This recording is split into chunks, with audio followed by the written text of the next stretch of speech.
In this video, we address all those desperate guys out there.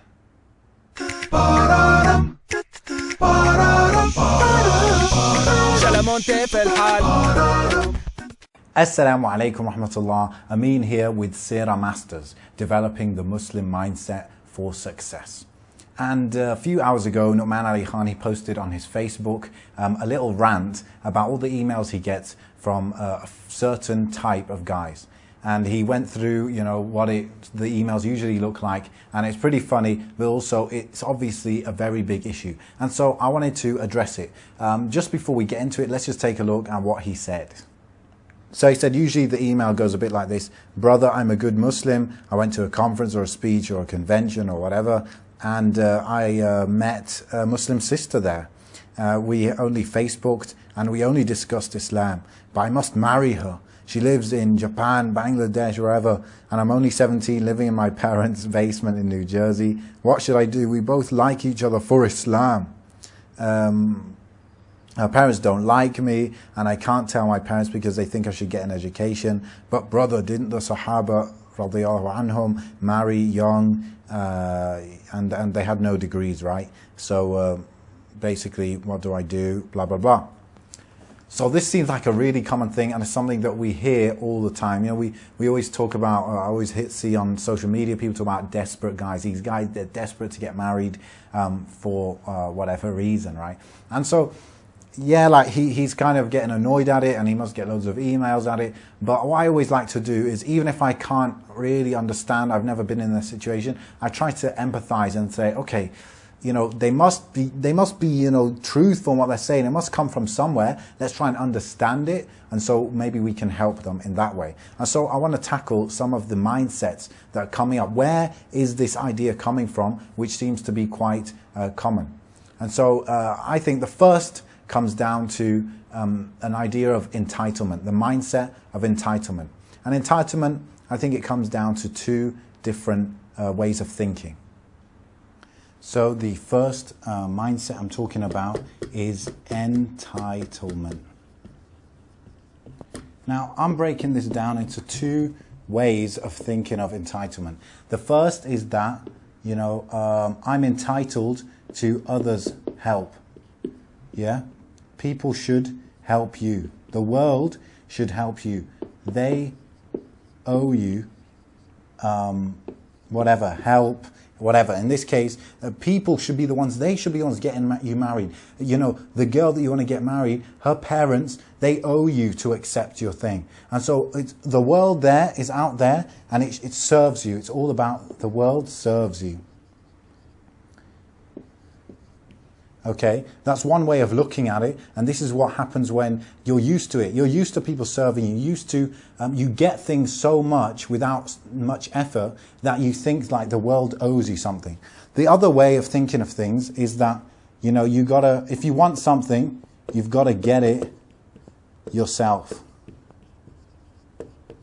It's not like just life isn't just a free kind of buffet where you just go and take whatever you want and it's there. You've got to, you've got to deserve it. As opposed to the world owes you stuff. This way of thinking is that you deserve it. You've got to deserve it. And in order to deserve it, you need to put effort.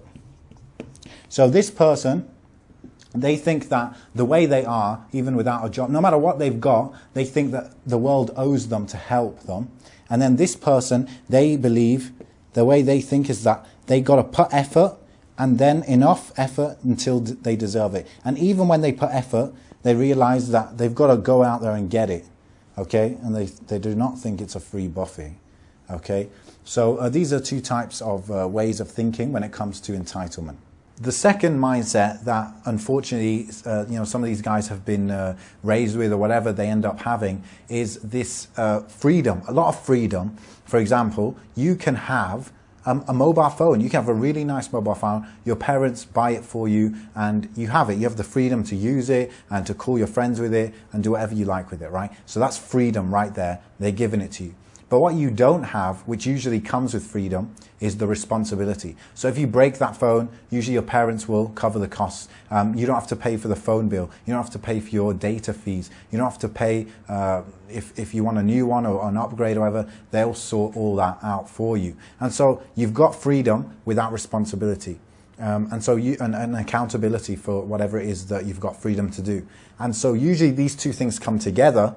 But in this this last few, 100 or so years, this has been disconnected for a lot of young people, is that they have a lot of freedom, but then they don't have to answer for it a lot of the time. Their parents cover their back for it. And so unfortunately, these guys, they've got the freedom to go out there and stuff, and they think they have the freedom to get married, right, because they want to and stuff, but then they don't have the mindset of responsibility that comes with it. And what does this mean? It means that they think that they should be able to, they should have the freedom to get married without taking into account all the responsibilities that come with it. They have so few responsibilities in their life until they graduate from uni. Up until then, they have so few responsibilities that they don't actually understand the responsibility that comes with marrying someone, that comes with having your own household, that comes with maybe having your own home and stuff. Maybe they've never done that and they never lived alone, or even if they did live alone, they didn't really have to be responsible for it.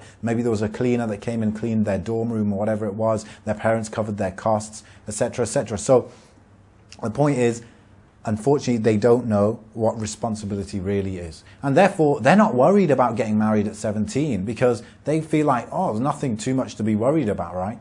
And that is because they have not tasted responsibility yet. And so what do these two mindsets come down to?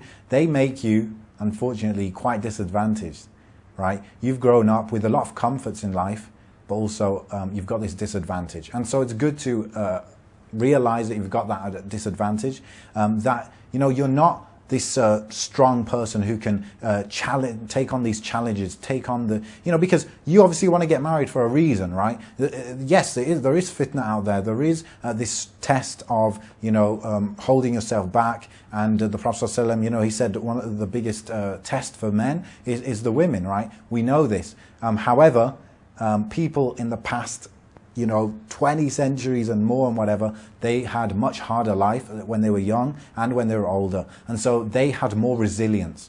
What we want a lot of the time, because we grew up with comfort and ease, is that we expect ease in everything. And perhaps this could be the third mindset even. We expect ease in everything. So it kind of comes back to the entitlement thing, that things should just be easy.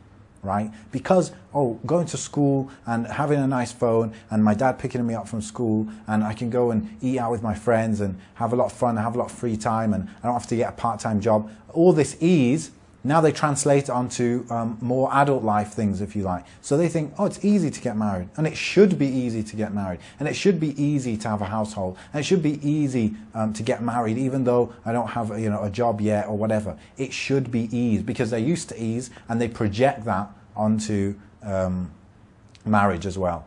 And so all this comes down to being at a disadvantage.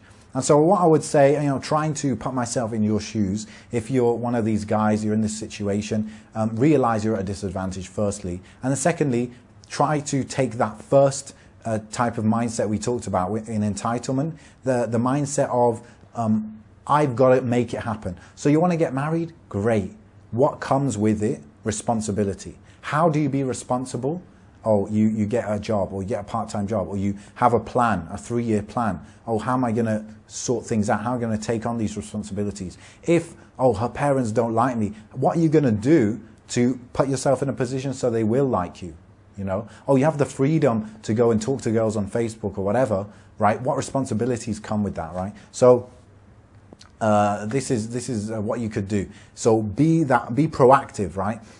Don't expect the world to sort you out. Don't expect ease. Instead, see what needs to be done, and if they need to be done, that needs to be done in order for you to get what you want, which is to get married. Then you have to be the one to go out and get it. So have that kind of go-getter, proactive mindset. Your parents are not there to just give you everything in life. If you want freedom, you've got to have the responsibility with it, and no, you're not entitled to the world serving you. So I hope that helped some people. This mindset is key in anything really, but especially with marriage, because marriage is probably the biggest decision you'll make in your life, and it's something that you need to be very responsible for.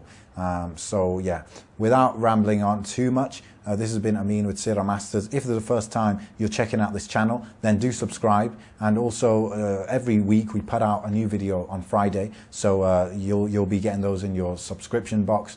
And we do Ask Ameen, so you can ask me your questions about, you know, behavior change as a Muslim and how to design your lifestyle to succeed in everything you want to do in your life. So thanks for listening, and Assalamu alaikum wa rahmatullahi ta'ala wa barakatuh.